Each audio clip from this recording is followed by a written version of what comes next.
ஒரு தடவை சிவபெருமான தரிசிக்க யமதர்மன் கைலாயத்துக்கு வராரு.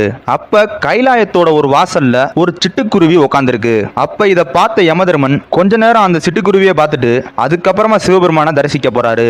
அப்ப இத பார்த்த ஒரு கழுகு யமதர்மனால இந்த சிட்டுக்குருவிக்கு ஏதோ ஆபத்து நடந்துருமோன்னு இந்த கழுகு அந்த சிட்டுக்குருவியை தூக்கிட்டு போய் தூரமா இருக்க ஒரு மரப்பொந்துல ஒளிச்சு வச்சிடுது.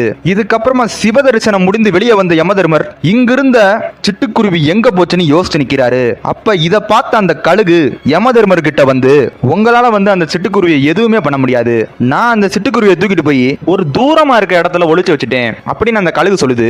அதுக்கு யமதர்மர் இந்த கழுகை பார்த்து சிரிச்சுக்கிட்டே, முட்டாள் கழுகே, இங்க இருந்து பல மைல் தொலைவுல இருக்க ஒரு மரப்பொந்துல இருக்க பாம்புனாலதான் இந்த சிட்டுக்குருவியோட முடிவே இருந்துச்சு. இவ்வளவு சின்ன குருவியால எப்படி அவ்வளவு தூரம் போக முடியுமோன்னு நானே யோசிச்சுக்கிட்டு இருந்தேன். ஆனா நீ அந்த குருவியை காப்பாத்துறேன்னு சொல்லி அந்த குருவியோட முடிவுக்கு நீயே ஒரு காரணமாயிட்ட. ஒன்று தெரிந்து கொள், நானே நினைச்சாலும் இறைவன் எழுதிய முடிவை யாராலையும் மாற்ற முடியாதுன்னு யமதர்மர்